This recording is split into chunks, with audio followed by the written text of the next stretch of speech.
नमस्कार दोस्तों, मैं संतोष पटेल स्वागत करता हूं आपके अपने YouTube चैनल डिजिटल भंडार पर।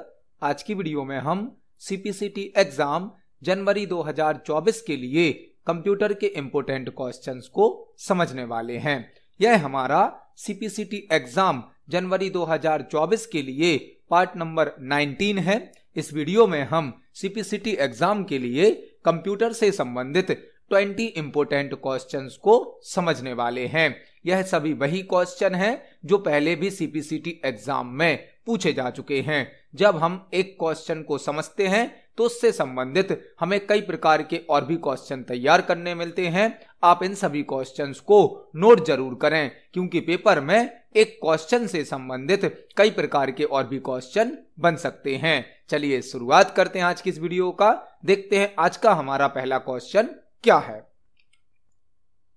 पहला क्वेश्चन हमसे पूछा गया है, MS एक्सेल आपको एक सेल में एक फॉर्मूला दर्ज करने की अनुमति देता है और फिर वह फॉर्मूला स्वचालित रूप से शेष कॉलम में विस्तारित हो जाएगा। यह कथन कब सत्य है? MS एक्सेल आपको एक सेल में एक फॉर्मूला एंटर करने की परमिशन देता है और फिर वह फॉर्मूला ऑटोमेटिकली एंटायर कॉलम में, शेष कॉलम में विस्तारित हो जाएगा, मतलब डिस्ट्रीब्यूट हो जाएगा। यह स्टेटमेंट कब ट्रू होगा? पहला क्वेश्चन MS एक्सेल से पूछा गया है कि आप MS एक्सेल के किसी एक सेल में एक फॉर्मूला लगा सकते हो। फॉर्मूला क्या है? MS एक्सेल में कैलकुलेशन करने के लिए और कंडीशन को चेक करने के लिए कई प्रकार के फॉर्मूला और फंक्शन यूज किए जाते हैं। हमसे बोला गया है हम एक सेल में कोई फॉर्मूला लगाते हैं, वह फॉर्मूला ऑटोमेटिक जो हमारे कुछ और कॉलम हैं उनमें डिस्ट्रीब्यूट हो जाता है। यह स्टेटमेंट कब ट्रू होगा? ऑप्शन नंबर ए है हमेशा, ऑप्शन नंबर बी है कभी नहीं, ऑप्शन नंबर सी है जब परिकलित कॉलम का उपयोग किया जाता है, मतलब when calculated columns are used. Option number D है केवल टेबल के अंतिम कॉलम के संबंध में, मतलब only in the case of the last column of the table. हमसे क्वेश्चन पूछा गया है कि यदि हमने एक्सेल के किसी एक सेल में कोई फॉर्मूला लगाया, कोई फंक्शन लगाया, तो वह ऑटोमेटिक बाकी कॉलम में कैसे डिस्ट्रीब्यूट होगा, यह हमें यहां पर बताना है। पहले हम इसको प्रैक्टिकली समझते हैं। चलते हैं एक्सेल सॉफ्टवेयर पर। यह हमारा MS एक्सेल सॉफ्टवेयर है। फॉर एग्जाम्पल हम यहां पर पहले सेल में A1 सेल में एक नंबर लिखते हैं, जैसे हमने लिखा 2। इसके बाजू में हमने B1 सेल में लिख दिया फॉर एग्जाम्पल 5। हमने A1 सेल में लिखा है 2, B1 सेल में लिखा है 5। अब यदि हम यहां पर एक फॉर्मूला लगा दें इक्वल A1 प्लस B1, हमने A1 और B1 को जोड़ा तो हमें आंसर कितना मिल जाएगा? यहां पर 7 आंसर मिल जाएगा। अब हमने जो 7 आंसर निकाला है, यदि हम इसी फॉर्मूले को नीचे ड्रैग कर दें तो आप देखेंगे बाकी हमें जो कॉलम है, जो सेल है, उसमें 0 0 आंसर मिल रहा है। लेकिन यहां पर भी हमारा फॉर्मूला अप्लाई हो गया है। अब यदि हम यहां पर कोई भी नंबर एंटर करेंगे तो ऑटोमेटिक हमें उस नंबर का एडिशन करके दे दिया जाएगा। मतलब जैसे जैसे हम इन सेल को यूज करते जाएंगे हमारा फॉर्मूला ऑटोमेटिक हमें आंसर देता जाएगा। यही हमसे क्वेश्चन में पूछा गया है। हमने किसी एक सेल में कोई फॉर्मूला लगाया, यह फॉर्मूला ऑटोमेटिक नीचे वाले सेल में कब यूज हो रहा है? जब हम इन सेल को यूज कर रहे हैं, कैलकुलेटेड सेल को यूज कर रहे हैं।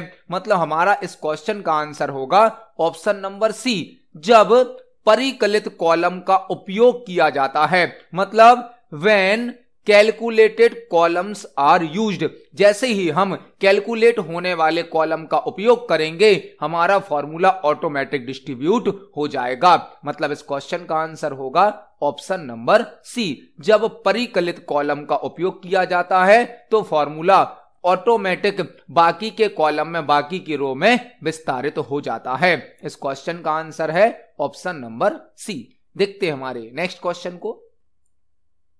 नेक्स्ट क्वेश्चन है, MS एक्सेल में ब्लैंक चार्ट पर इंटरैक्टिव फिल्टरिंग कंट्रोल्स प्रदान करता है, जिससे हम डेटा के सबसेट का शीघ्रता से विश्लेषण कर सकें। एमएस एक्सेल में ब्लैंक चार्ट पर इंटरैक्टिव फिल्टरिंग कंट्रोल्स प्रदान करता है, जिससे हम डेटा के सबसेट का शीघ्रता से विश्लेषण मतलब कि एनालिसिस कर सकें। यह क्वेश्चन भी एक्सेल से पूछा गया है, जो कि एक्सेल के एक इंपॉर्टेंट टॉपिक से संबंधित है, चार्ट से संबंधित हम यहां पर कई प्रकार की इंफॉर्मेशन को समझने वाले हैं। चार्ट क्या होता है? चार्ट एमएस एक्सेल में किसी टेबल के डेटा का ग्राफिकल रिप्रेजेंटेशन होता है। एमएस एक्सेल में हम जो टेबल बनाते हैं, टेबल के डेटा को ग्राफिकली रिप्रेजेंट करने के लिए चार्ट का यूज किया जाता है। एमएस एक्सेल में जो टेबल बनाई जाती है, टेबल के डेटा को चित्रों में दर्शाने के लिए, ग्राफिकली रिप्रेजेंट करने के लिए चार्ट का यूज किया जाता है। चार्ट ऑप्शन एमएस एक्सेल के इंसर्ट टैब में प्राप्त होता है। इंसर्ट टैब के अंदर हमें चार्ट ऑप्शन प्राप्त होता है। चार्ट बनाने के लिए हम F11 शॉर्टकट की का यूज कर सकते हैं। F11 शॉर्टकट की से हम चार्ट क्रिएट कर सकते हैं, और यह चार्ट न्यू वर्कशीट पर क्रिएट होता है, न्यू सीट पर क्रिएट होता है। F11 से यदि हम चार्ट बनाते हैं तो हमारा चार्ट एक नई वर्कशीट पर बनता है, उस वर्कशीट पर नहीं बनता है जिस पर टेबल होती है। आप Alt+F1 शॉर्टकट की से भी चार्ट क्रिएट कर सकते हैं, Alt+F1, और इस शॉर्टकट की से जो चार्ट बनता है वह कहलाता है एम्बेडेड चार्ट मतलब एक ऐसा चार्ट जो उसी वर्कशीट पर बनता है जिस वर्कशीट पर हमारी टेबल होती है। चार्ट इंसर्ट टैब में प्राप्त होता है। चार्ट क्रिएट करने के लिए आप F11 शॉर्टकट की का यूज कर सकते हैं। F11 शॉर्टकट की न्यू वर्कशीट पर चार्ट को क्रिएट करती है, जबकि Alt+F1 एक ऐसा चार्ट बनाती है जो उसी सीट पर बनता है जिस सीट पर हमारी टेबल होती है। इस चार्ट को बोला जाता है एम्बेडेड चार्ट। एमएस एक्सेल में चार्ट का डिफॉल्ट टाइप होता है कॉलम चार्ट। एमएस एक्सेल में चार्ट का डिफॉल्ट टाइप होता है कॉलम चार्ट। यह चार्ट से संबंधित कुछ बेसिक जानकारी थी। अब हम अपने क्वेश्चन को समझते हैं। क्वेश्चन क्या है? एमएस एक्सेल में ब्लैंक चार्ट पर इंटरैक्टिव फिल्टरिंग कंट्रोल्स प्रदान करता है। चार्ट क्या होता है यह तो हमने समझ लिया। अब हमसे पूछा गया है एमएस एक्सेल का ऐसा कौन सा चार्ट है जो चार्ट पर इंटरैक्टिव फिल्टरिंग कंट्रोल्स प्रदान करता है।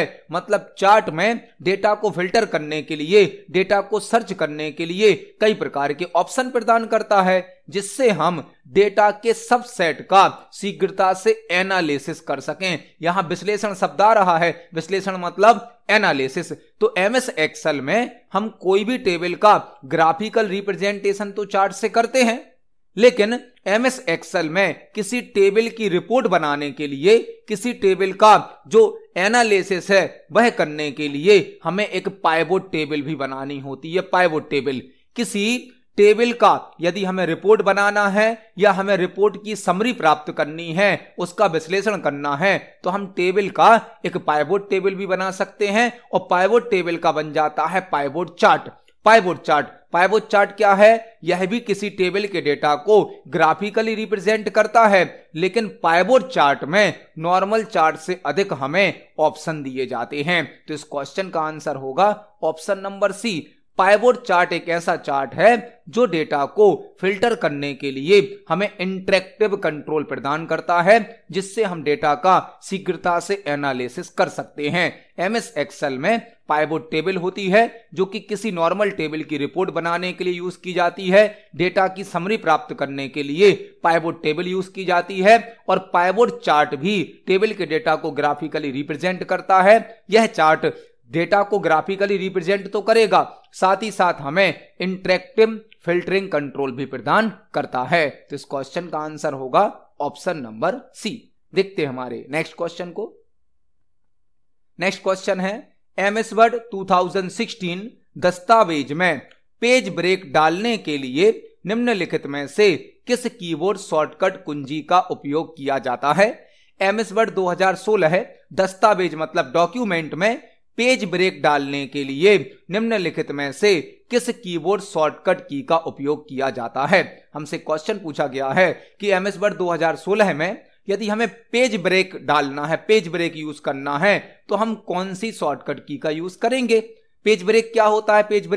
पेज ब्रेक का यूज एक पेज की इंफॉर्मेशन को एक से अधिक पेज पर ट्रांसफर करने के लिए किया जाता है। पेज ब्रेक के द्वारा एक पेज की इंफॉर्मेशन को एक से अधिक पेज पर ट्रांसफर किया जाता है।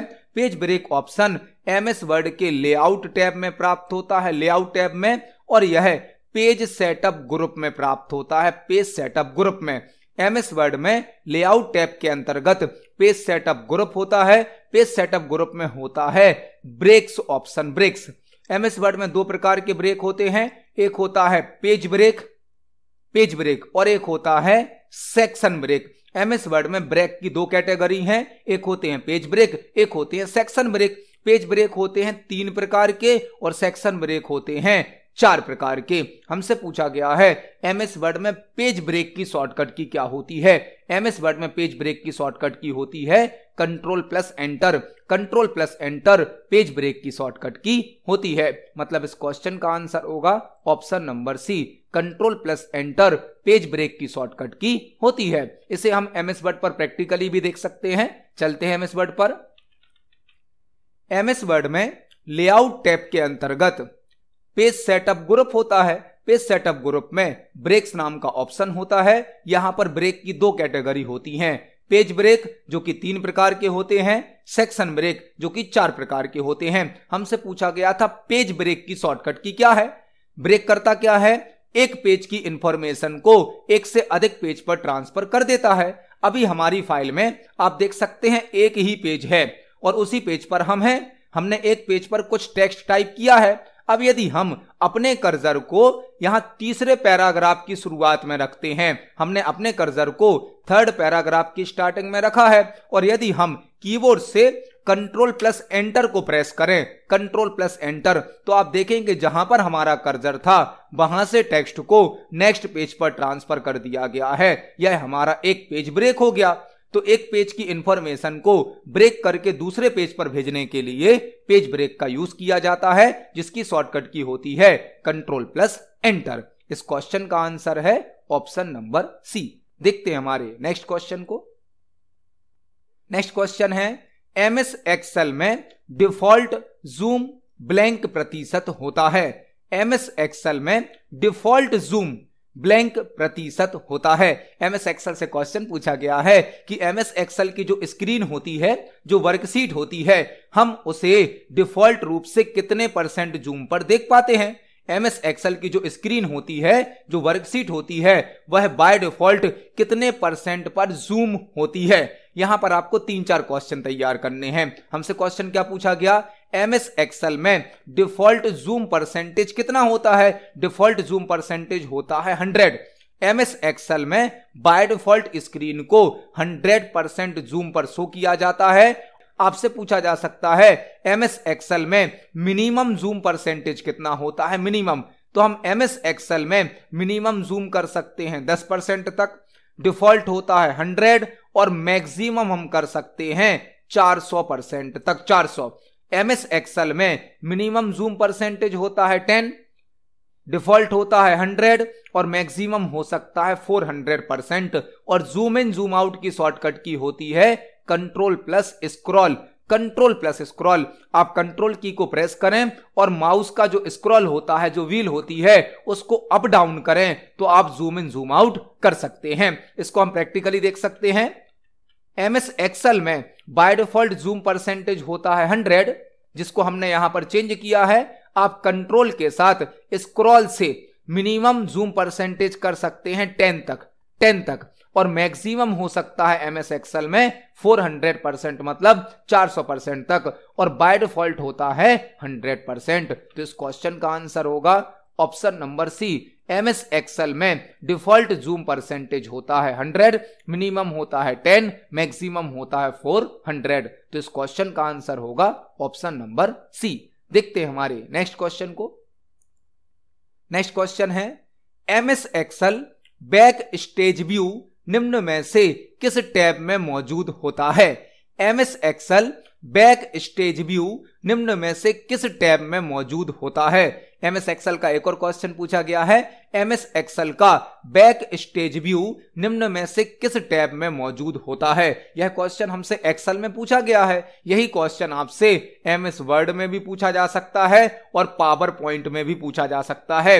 यह question MS Excel, MS Word, MS PowerPoint तीनों सॉफ्टवेयर में एक समान होता है। हमसे पूछा गया है MS Excel back stage view निम्न में से किस टैब में मौजूद होता है? बैक स्टेज व्यू होता है फाइल मेनू में। फाइल मेनू में MS Word, MS Excel, MS PowerPoint में जब आप फाइल मेनू पर क्लिक करते हैं तो जो मेनू ओपन होता है उसे कहा जाता है back stage view. Back stage view इसे हम प्रैक्टिकली देख सकते हैं। जब हम एक्सेल पर क्लिक करते हैं फाइल मेनू पर तो यह जो मेनू खुलता है यह कहलाता है बैक स्टेज व्यू। यह वर्ड में भी होता है, एक्सेल में भी होता है, पावर पॉइंट में भी होता है। तो इस क्वेश्चन का आंसर होगा option number B, MS Excel back stage view file menu में मौजूद होता है। और यह क्वेश्चन आपसे MS वर्ड, MS एक्सेल या MS पावर पॉइंट में भी पूछा जा सकता है। तीनों ही सॉफ्टवेयर में back stage view file menu में मौजूद होता है। देखते हैं हमारे नेक्स्ट क्वेश्चन को। नेक्स्ट क्वेश्चन है, डेटाबेस विफल होने पर जब डेटाबेस को सबसे हाल ही की सही स्थिति में रिस्टोर किया जाता है तो इसे क्या कहा जाता है? डेटाबेस विफल होने पर जब डेटाबेस को सबसे हाल ही की सही स्थिति में रिस्टोर किया जाता है तो इसे क्या कहा जाता है? यह क्वेश्चन DBMS से पूछा गया है। DBMS से, DBMS मतलब database management system. Database management system एक ऐसा सिस्टम, एक ऐसा सॉफ्टवेयर जो कि डेटाबेस को बनाने की, डेटाबेस पर कई प्रकार के ऑपरेशन करने की सुविधा प्रदान करता है, जैसे कि MS एक्सेस, जैसे कि MySQL, ओरेकल, यह सभी DBMS RDBMS सॉफ्टवेयर हैं। DBMS का मतलब होता है डेटाबेस मैनेजमेंट सिस्टम, RDBMS का मतलब होता है रिलेशनल डेटाबेस मैनेजमेंट सिस्टम। हमसे क्वेश्चन पूछा गया है, डेटाबेस विफल होने पर जब डेटाबेस को सबसे हाल ही की सही स्थिति में रिस्टोर किया जाता है। हमारा जो डेटाबेस था वह अभी क्रैश हो गया, विफल हो गया, लेकिन कुछ समय पहले तक हमारा डेटाबेस सही कंडीशन में था। उस सही कंडीशन में वापस जाने के लिए जो हम डेटाबेस को रिस्टोर करते हैं उसे क्या कहा जाता है? डेटाबेस विफल होने पर जब डेटाबेस को सबसे हाल ही की सही स्थिति में रिस्टोर किया जाता है तो उसे कहा जाता है रिकवरी। रिकवरी, जब हमारा डेटा लॉस हो जाता है, डेटा करप्ट हो जाता है तो हम डेटा की रिकवरी कर लेते हैं। रिकवरी करके हमारा डेटा वापस प्राप्त हो जाता है। मतलब इस क्वेश्चन का आंसर क्या होगा? ऑप्शन नंबर सी, डेटाबेस विफल होने पर जब डेटाबेस को सबसे हाल ही की सही स्थिति में रिस्टोर किया जाता है तो इसे रिकवरी कहा जाता है। मतलब इस क्वेश्चन का आंसर होगा ऑप्शन नंबर सी, रिकवरी। देखते हैं हमारे नेक्स्ट क्वेश्चन को। नेक्स्ट क्वेश्चन है, निम्नलिखित में से कौन एक नेटवर्क डिवाइस है?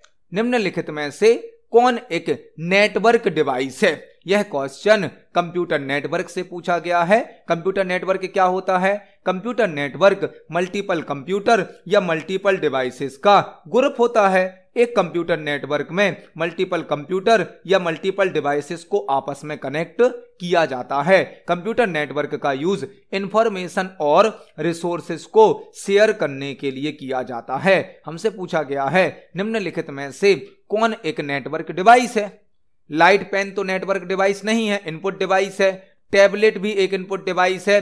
स्टाइलस तो एक पेन होता है जो कि डिजिटल टैबलेट के साथ यूज किया जाता है। आंसर होगा ऑप्शन नंबर ए, ब्रिज एक नेटवर्किंग डिवाइस है जो कि अलग अलग नेटवर्क के पार्ट को आपस में कनेक्ट करने के लिए यूज किया जाता है।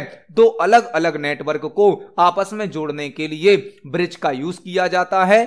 ब्रिज केवल ऐसे नेटवर्क को आपस में कनेक्ट कर सकता है जिन नेटवर्क में एक जैसे प्रोटोकॉल यूज किए जाते हैं। मतलब दो समान प्रोटोकॉल वाले नेटवर्क को आपस में जोड़ने के लिए ब्रिज का यूज किया जाता है। तो इस क्वेश्चन का आंसर होगा ऑप्शन नंबर ए, ब्रिज एक नेटवर्क डिवाइस होती है। देखते हैं हमारे नेक्स्ट क्वेश्चन को। नेक्स्ट क्वेश्चन है सेल क्या होता है।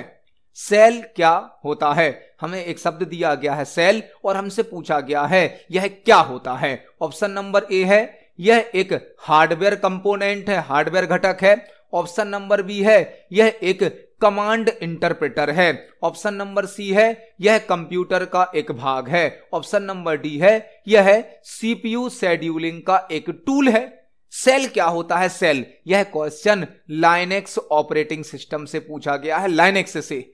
लाइनेक्स क्या है, लाइनेक्स एक ऑपरेटिंग सिस्टम है, लाइनेक्स एक सिस्टम सॉफ्टवेयर का एग्जाम्पल है, लाइनेक्स एक फ्री सॉफ्टवेयर है, लाइनेक्स एक ओपन सोर्स सॉफ्टवेयर है। लाइनेक्स को लिनस टोरवाल्ड्स के द्वारा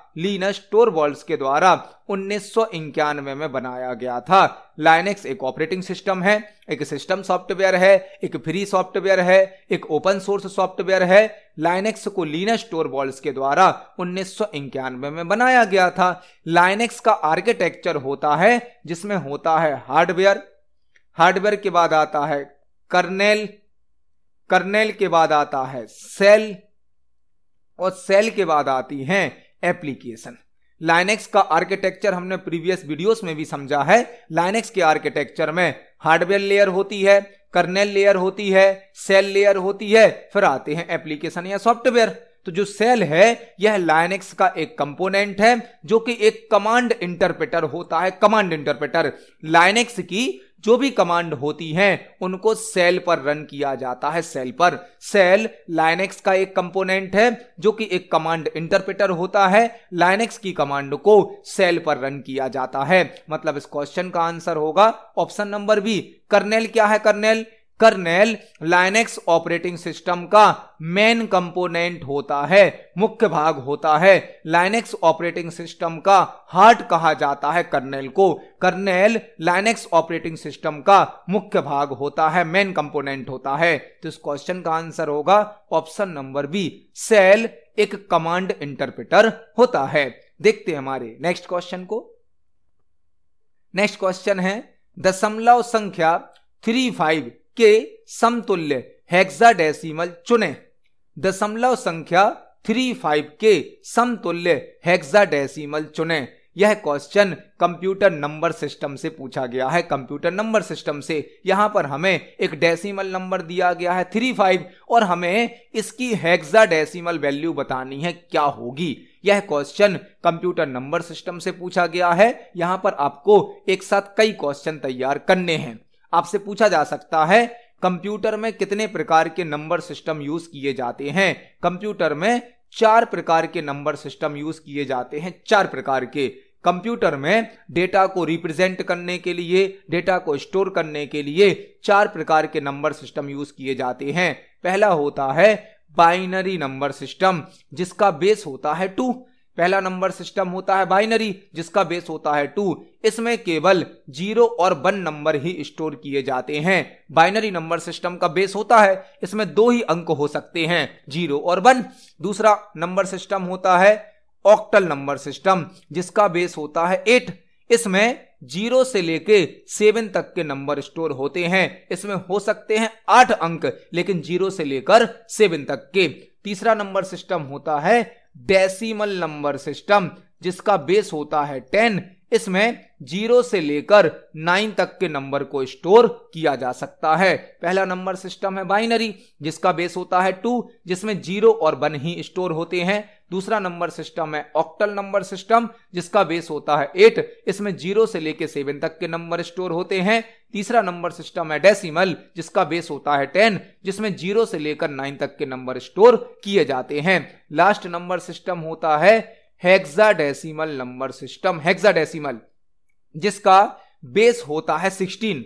हेक्साडेसिमल नंबर सिस्टम का बेस होता है 16। इसको थोड़ा ध्यान से समझना है आपको। इस नंबर सिस्टम में 0 से लेकर 9 तक तो नंबर यूज होंगे। इसमें टोटल 16 डिजिट, 16 अक्षर हो सकते हैं। तो 0 से लेकर 9 तक तो 10 अंक हो गए। अब जो 11, 12, 13, 14, 15 बचेगा उसको हम नंबर से रिप्रेजेंट नहीं करते हैं। हेक्साडेसिमल में 10 को मतलब 10 को A से रिप्रेजेंट किया जाएगा, 11 मतलब 11 को B से रिप्रेजेंट किया जाएगा, 12 को C से रिप्रेजेंट किया जाएगा, 13 को D से रिप्रेजेंट किया जाएगा, 14 को E से रिप्रेजेंट किया जाएगा और 15 को F से रिप्रेजेंट किया जाएगा। मतलब जो हेक्साडेसिमल नंबर सिस्टम है उसका बेस 16 होता है।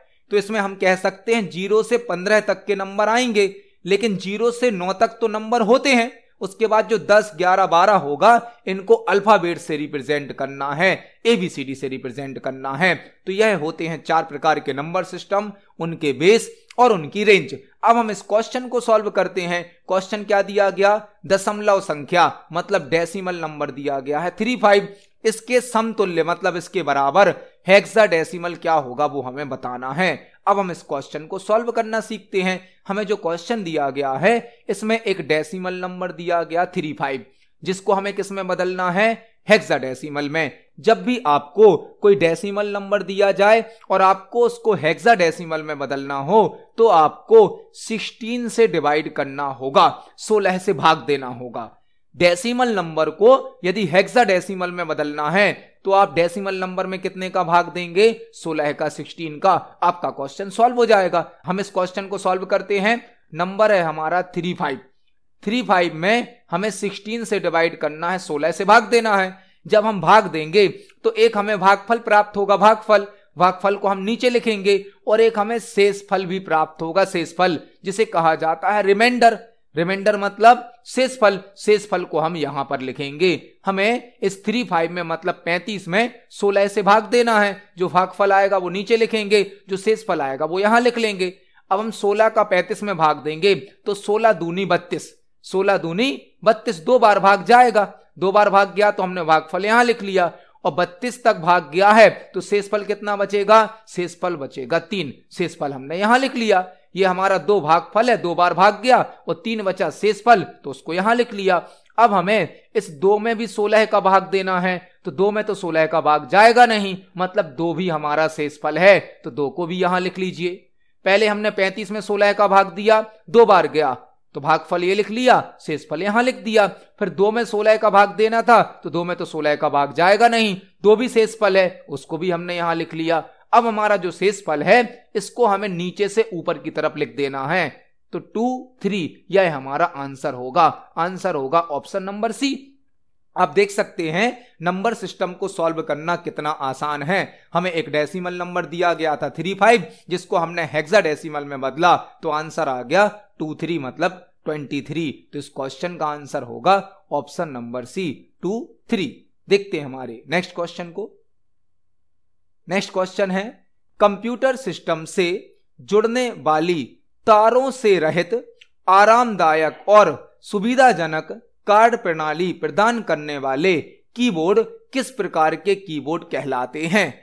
कंप्यूटर सिस्टम से जुड़ने वाली तारों से रहित मतलब बिना तार वाला, विदाउट वायर वाला कीबोर्ड आरामदायक, सुविधाजनक कार्य प्रणाली प्रदान करने वाले कीबोर्ड किस प्रकार के कीबोर्ड कहलाते हैं? यह क्वेश्चन कीबोर्ड से संबंधित है। कीबोर्ड क्या है? कीबोर्ड एक इनपुट डिवाइस है जो कि हमें कई प्रकार के डेटा को कंप्यूटर में इनपुट करने की सुविधा प्रदान करती है। हमसे पूछा गया है कंप्यूटर सिस्टम से जुड़ने वाली तारों से रहित मतलब ऐसा कीबोर्ड जो बिना तार का होता है, विदाउट वायर का होता है, आरामदायक होता, सुविधाजनक होता। जो नॉर्मल कीबोर्ड होता है उसको तो हमें वायर से कनेक्ट करना होता है और वह केवल उतनी ही दूरी से यूज कर सकते हैं जितनी दूरी तक उसकी वायर है। लेकिन जो वायरलेस कीबोर्ड होते हैं उसको हम अपनी सुविधा अनुसार थोड़ा डिस्टेंस पर रख सकते हैं, अधिक दूरी पर रख सकते हैं, और यह बिना वायर के कंप्यूटर से कनेक्ट हो जाता है। मतलब वह कौन सा कीबोर्ड कहलाएगा? Wireless keyboard. एक ऐसा कीबोर्ड जो विदाउट वायर के कंप्यूटर सिस्टम से कनेक्ट हो जाता है और हमें आरामदायक और सुविधाजनक कार्ड प्रणाली प्रदान करता है, वह कहलाता है वायरलेस कीबोर्ड। तो इस क्वेश्चन का आंसर होगा ऑप्शन नंबर बी, वायरलेस। देखते हैं हमारे नेक्स्ट क्वेश्चन को। नेक्स्ट क्वेश्चन है पेन सबसे छोटा नेटवर्क है जो नेटवर्क में एक उपयोगकर्ता के लिए बहुत ही निजी होता है। इसका पूर्ण रूप है। हमसे क्वेश्चन पूछा गया है पेन सबसे छोटा नेटवर्क है जो नेटवर्क में एक उपयोगकर्ता के लिए बहुत ही निजी मतलब प्राइवेट होता है, इसका पूर्ण रूप है। यह क्वेश्चन कंप्यूटर नेटवर्क से पूछा गया है। कंप्यूटर नेटवर्क का एक टाइप होता है पेन का हमें यहां पर फुल फॉर्म बताना है। यह क्वेश्चन कंप्यूटर नेटवर्क से पूछा गया है। कंप्यूटर नेटवर्क के आपने कई टाइप पढ़े होंगे, जैसे कि पेन, लैन, मैन, वैन। इनके अलावा भी कंप्यूटर नेटवर्क के कई टाइप होते हैं। तो जो पेन है यह सबसे छोटी साइज का नेटवर्क होता है। पेन सबसे छोटी साइज का नेटवर्क होता है, जिसका फुल फॉर्म होता है personal area network. Personal area network pen size में सबसे छोटा नेटवर्क होता है, जिसका फुल फॉर्म होता है पर्सनल एरिया नेटवर्क। लैन मतलब लोकल एरिया नेटवर्क, मैन मतलब मेट्रोपॉलिटन एरिया नेटवर्क, और वैन मतलब wide area network. Wide area network वैन नेटवर्क साइज में सबसे बड़ा होता है और पेन नेटवर्क साइज में सबसे छोटा होता है। तो इस क्वेश्चन का आंसर होगा ऑप्शन नंबर ए, पेन का full form personal area network होता है। देखते हैं हमारे नेक्स्ट क्वेश्चन को। नेक्स्ट क्वेश्चन है ब्लैंक अगले निर्देश के मेमोरी स्थान का पता मतलब एड्रेस रखता है, जिसे वर्तमान निर्देश पूरा होने के बाद फैच किया जाना है। ब्लैंक अगले निर्देश के मेमोरी स्थान का पता मतलब एड्रेस रखता है, स्टोर करता है, जिसे वर्तमान निर्देश पूरा होने के बाद फैच किया जाना है। हमसे क्वेश्चन पूछा गया है कि दिए गए 4 ऑप्शन में से ऐसा कौन सा ऑप्शन है जो नेक्स्ट इंस्ट्रक्शन का मेमोरी एड्रेस स्टोर करता है। नेक्स्ट इंस्ट्रक्शन का मेमोरी एड्रेस स्टोर करता है। यह क्वेश्चन रजिस्टर से संबंधित है। रजिस्टर क्या है? रजिस्टर हमारे कंप्यूटर की एक प्राइमरी मेमोरी होती है, जो कि कंप्यूटर के अंदर सबसे छोटी और सबसे फास्ट मेमोरी होती है। रजिस्टर एक प्राइमरी मेमोरी है जो कि कंप्यूटर के अंदर सबसे छोटी और सबसे फास्ट मेमोरी होती है। रजिस्टर मेमोरी सीपीयू मतलब प्रोसेसर के अंदर होती है। ऐसा रजिस्टर जो नेक्स्ट इंस्ट्रक्शन का एड्रेस स्टोर करता है उसे कहा जाता है प्रोग्राम काउंटर रजिस्टर। सीपीयू के अंदर कई प्रकार के रजिस्टर होते हैं। एक रजिस्टर ऐसा है जो कि नेक्स्ट इंस्ट्रक्शन के मेमोरी एड्रेस को स्टोर करता है, वह कहलाता है प्रोग्राम काउंटर रजिस्टर। मतलब इस क्वेश्चन का आंसर होगा option number A, program counter register अगले निर्देश के मेमोरी स्थान का पता स्टोर करता है। तो इस क्वेश्चन का आंसर होगा ऑप्शन नंबर ए। देखते हैं हमारे नेक्स्ट क्वेश्चन को। नेक्स्ट क्वेश्चन है पोर्टेबल डिजिटल डिवाइसों जैसे कि घड़ियों या सौर ऊर्जा से चालित कैलकुलेटरों में उपयोग की जाने वाली वह डिस्प्ले कौन सी है जो बहुत कम ऊर्जा की खपत करती है।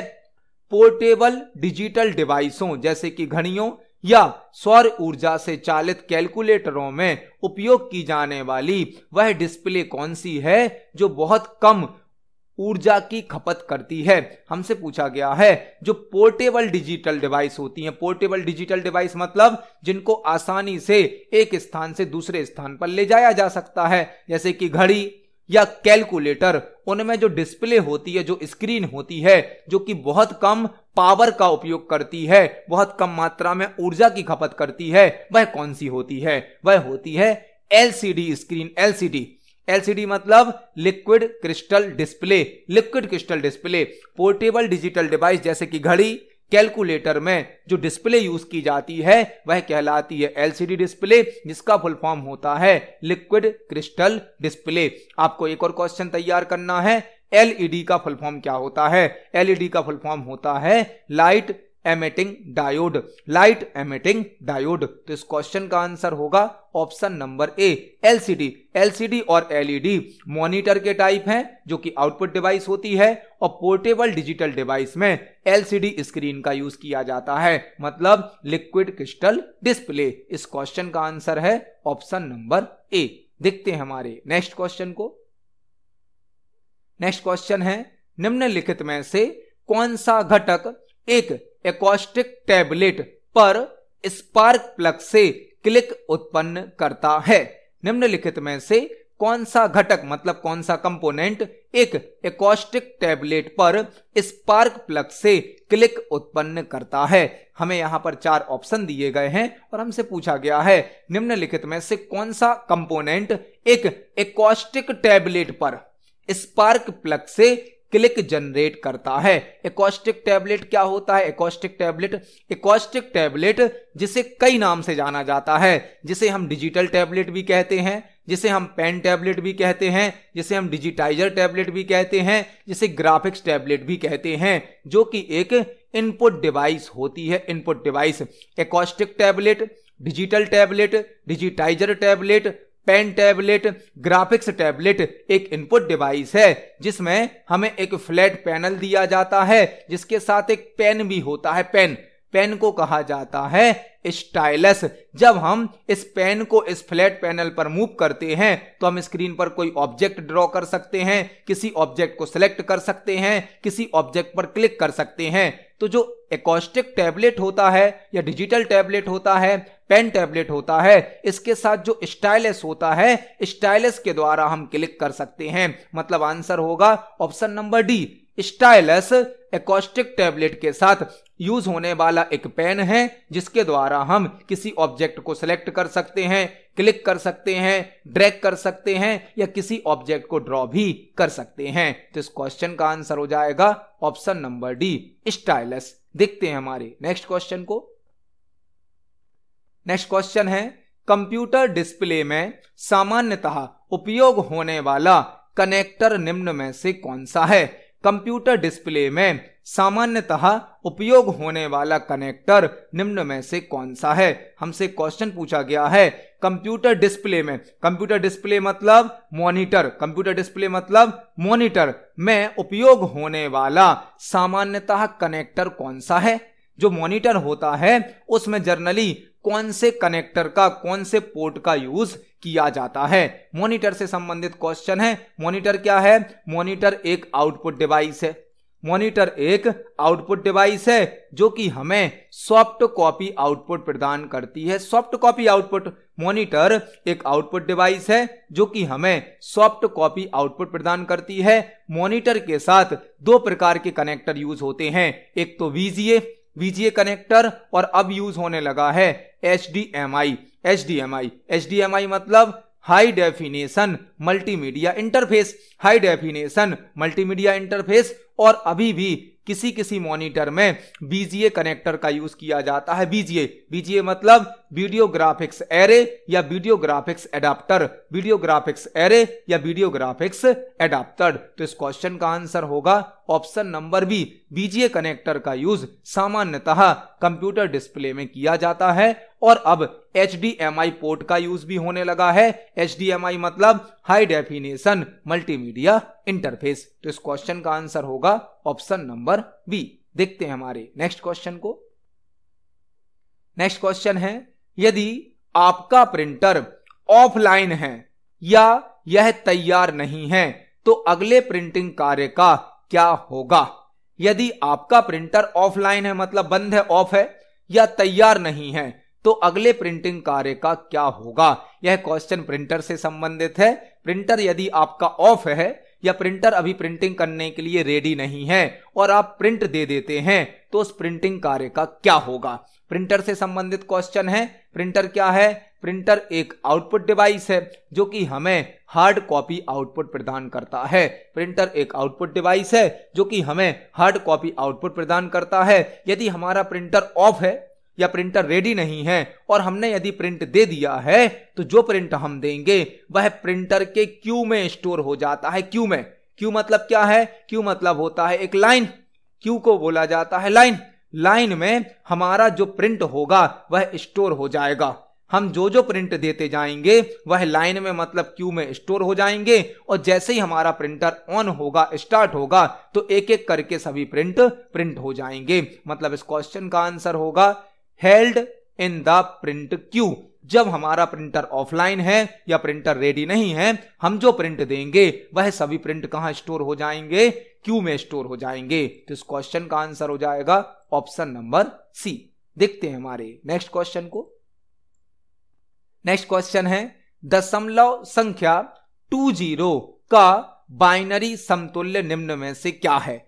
दशमलव संख्या 20 मतलब 20 का बाइनरी समतुल्य निम्न में से क्या है? यह क्वेश्चन भी कंप्यूटर नंबर सिस्टम से पूछा गया है। कंप्यूटर नंबर सिस्टम से आज की वीडियो में ही हमने एक क्वेश्चन समझा था डेसिमल नंबर सिस्टम को हेक्साडेसिमल में बदलने का। वहां पर हमने यह भी जाना था कि कंप्यूटर नंबर सिस्टम कितने प्रकार के होते हैं, कौन कौन से होते हैं। हमें एक और क्वेश्चन दिया गया है दशमलव संख्या। दशमलव संख्या क्या है? 20 मतलब 20। एक डेसिमल नंबर दिया गया है, हमें इसे बाइनरी में बदलना है। बाइनरी मतलब 0-1 में बदलना है।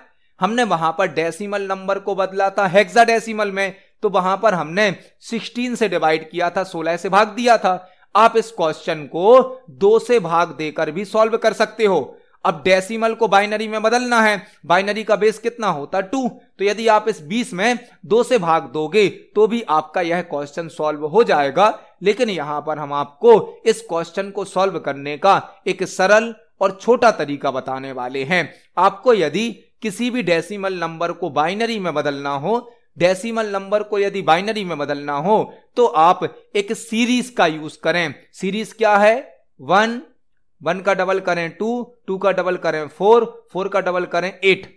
इस सीरीज को आप अपनी आवश्यकता अनुसार बढ़ाते जाएं। सीरीज क्या है हमारी? 1 2 4 8, इसके बाद 16 आ जाएगा, 16 के बाद 32 आ जाएगा। जितना बड़ा नंबर होगा हम इस सीरीज को वहां तक बढ़ा लेंगे। सीरीज को राइट साइड से शुरू करना है 1 से और डबल करते जाना है। हमारा डेसिमल नंबर क्या है? 20 मतलब 20। 20 बनाने के लिए हमारी सीरीज को हमें 16 तक ले जाना पड़ेगा। 16 तक क्यों ले जाना पड़ेगा आप समझिए। यदि हम 1 अकेला लिखें तो 1 अकेले से तो 20 बनेगा नहीं। 1 के साथ 2 लिखें तो कहां तक पहुंच जाएंगे? 3 तक। यदि 4 भी यूज कर लें तो कहां तक पहुंच जाएंगे? 4 2 6 और 1 7 तक। यदि हम 8 का भी यूज कर लें तो 8 4 12 2 14 1 15 तक पहुंचेंगे। लेकिन हमें तो 20 तक जाना है, तो हमने अपनी सीरीज को कहां तक बढ़ा लिया? 16 तक, 16 तक। 1 का डबल किया 2 का डबल किया 4 का डबल किया 8 का डबल किया 16। और बड़ा नंबर होता तो हम 32 कर लेते, और बड़ा नंबर होता तो 64 कर लेते। अब हमें 20 बनाना है। 20 बनाने के लिए आपको इन नंबर में से किस किस नंबर की जरूरत पड़ेगी? 16 की जरूरत है तो 16 को 1 दे दो, और 4 की जरूरत है तो 4 को 1 दे दो, बाकी सबको 0 दे दो। यह हमारा आंसर आ गया। हमने जो सीरीज लिखी वो सीरीज क्या है? 1 2 4 8 16 32 ऐसे बढ़ाते जाएंगे। अब हमें 20 बनाना था, 20 बनाना था, तो 20 बनाने के लिए किस किस की जरूरत है? 16 की, तो 16 को 1 दे दिया, और 4 की जरूरत है, इसको 1 दे दिया। जिनको जरूरत है उनको 1 दे दो, जिनकी जरूरत नहीं उनको 0 दे दो। यह हमारा आंसर आ गया। यह लिखा था डेसिमल में 20, यह लिख गया बाइनरी में 20। मतलब हमारा आंसर होगा ऑप्शन नंबर बी, 10100। यह हमारा आंसर है। यदि आपको एक दूसरा नंबर दिया जाता, फॉर एग्जाम्पल आपको दिया जाता 31 एक डेसिमल नंबर है, आपको इसको किस में बदलना है? बाइनरी में। आप कैसे बदलते? 1 2 4 8 16। अब हमें 31 बनाना तो कैसे बनेगा? 16 और 8 24 और 4 कितना हो जाएगा? 28 और 2 30 और ये 31। पांचों नंबर यूज हो रहे हैं तो पांचों को हमने 1 दे दिया, यह लिख गया 31। 16 और 8 24, 4 28, 2 30 और 1 31, यह लिख गया बाइनरी में 31 31। इस प्रकार से आप कोई भी डेसिमल नंबर को बाइनरी में बहुत ही आसानी से बदल सकते हो। आप इस क्वेश्चन को 2 से भाग देकर शेषफल निकालकर भी, जैसे हमने डेसिमल को हेक्साडेसिमल में बदला था, वैसे भी सॉल्व कर सकते हो। लेकिन यह छोटा तरीका है, सरल तरीका है। इस क्वेश्चन का आंसर होगा ऑप्शन नंबर बी। देखते हैं हमारे नेक्स्ट क्वेश्चन को। नेक्स्ट क्वेश्चन है, प्रिंटरों का निम्न में से कौन सा समूह लाइन प्रिंटरों की श्रेणी से संबंधित है? प्रिंटरों का निम्न में से कौन सा समूह लाइन प्रिंटरों की श्रेणी से संबंधित है? यह क्वेश्चन भी प्रिंटर से संबंधित है। प्रिंटर क्या है? प्रिंटर एक आउटपुट डिवाइस है जो कि हमें हार्ड कॉपी आउटपुट प्रदान करता है। हमें यहां पर कई प्रिंटरों के ग्रुप दिए गए हैं। हर ग्रुप में 2-2 3-3 प्रिंटर के नाम हैं और हमसे पूछा गया है इनमें से कौन सा ऐसा प्रिंटर का ग्रुप है जो कि लाइन प्रिंटर की कैटेगरी से रिलेटेड है। लाइन प्रिंटर मतलब एक ऐसा प्रिंटर जो एक बार में कंप्लीट लाइन को प्रिंट करता है। वह प्रिंटर होते हैं ड्रम प्रिंटर, चेन प्रिंटर और band printer. Drum printer, chain printer और बैंड प्रिंटर लाइन प्रिंटर होते हैं। तो इस क्वेश्चन का आंसर हो जाएगा option number B, drum printer, chain printer और बैंड प्रिंटर लाइन प्रिंटर होते हैं। देखते हैं हमारे नेक्स्ट क्वेश्चन को। नेक्स्ट क्वेश्चन है बाइनरी संख्या 11001 के समतुल्य दशमलव संख्या निम्न में से कौन सी है। यह क्वेश्चन भी कंप्यूटर नंबर सिस्टम से संबंधित है। अब सीपीसीटी के एग्जाम में प्रत्येक पेपर में 1 से 2 क्वेश्चन कंप्यूटर नंबर सिस्टम के जरूर पूछे जाते हैं। आज की वीडियो में ही हम ऑलरेडी 2 नंबर सिस्टम के क्वेश्चन देख चुके, यह हमें तीसरा क्वेश्चन मिल गया। बाइनरी संख्या, बाइनरी नंबर दिया गया है, बाइनरी का बेस 2 होता है और इसमें केवल 0 1 होते हैं। हमें एक बाइनरी नंबर दिया गया है, इसको हमें अब किस में बदलना है, डेसिमल में बदलना है। यह भी कंप्यूटर नंबर सिस्टम का क्वेश्चन है। अभी हमने एक प्रीवियस क्वेश्चन देखा था जिसमें हमने डेसिमल नंबर को किस में बदला था, बाइनरी में। अब उसका अपोजिट कर दिया, उल्टा कर दिया। यहां पर हमें बाइनरी नंबर दिया है, इसको किस में बदलना है, हमें डेसिमल में बदलना है। यह भी उतना ही आसान है, इसको सॉल्व करने का तरीका भी बिल्कुल वही है। हमें एक बाइनरी नंबर दिया गया है, इसको किस में बदलना है, डेसिमल में। आपको जो बाइनरी नंबर दिया गया उसको लिख लें। नंबर क्या है, 11001। यह हमारा बाइनरी नंबर है। हमने आपको एक सीरीज बताई थी, सीरीज क्या है, 1 2 4 8 16। जहां तक आपका बाइनरी नंबर होता वहां तक आप सीरीज को बढ़ाते जाते। सीरीज को हमने राइट साइड से लिखा और जितने नंबर होते वहां तक सीरीज को बढ़ाते जाते। अब हमें क्या करना है, जिन जिन नंबर के ऊपर 1 आ रहा है उनको जोड़ लेंगे, जिनके साथ 0 आ रहा है उनको नहीं जोड़ेंगे। तो 16 के साथ 1 है मतलब 16 है, 8 के साथ 1 है मतलब 16 और 8 24, और 1 कहां पर है, 1 के साथ 24 और 1 25। यह हमारा आंसर आ गया। आपको कोई भी बाइनरी नंबर दिया जाए, आप उस बाइनरी नंबर के नीचे हमारी जो सीरीज होती है 1 2 4 8 16 32 इसको लिखें और जिस जिस नंबर के ऊपर 1 है उनको जोड़ लें, जिनके ऊपर 0 है उनको मत जोड़ें। आपका आंसर आ जाएगा। इस क्वेश्चन का आंसर हो जाएगा 25, ऑप्शन नंबर ए। तो इस क्वेश्चन का आंसर है ऑप्शन नंबर ए। तो आज की वीडियो में हमने सीपीसीटी एग्जाम के लिए कंप्यूटर से संबंधित 20 इंपोर्टेंट क्वेश्चंस को समझा। जब हम एक क्वेश्चन को समझते हैं तो उससे संबंधित हमें कई प्रकार के और भी क्वेश्चन तैयार करने मिलते हैं। आप इन सभी क्वेश्चंस को पढ़ें, समझें। यदि आपका कोई क्वेश्चन है, कोई डाउट है तो कमेंट सेक्शन में जरूर पूछें। वीडियो पसंद आती है तो वीडियो को लाइक करें, ज्यादा से ज्यादा शेयर करें। मिलते हैं अगली वीडियो में। धन्यवाद।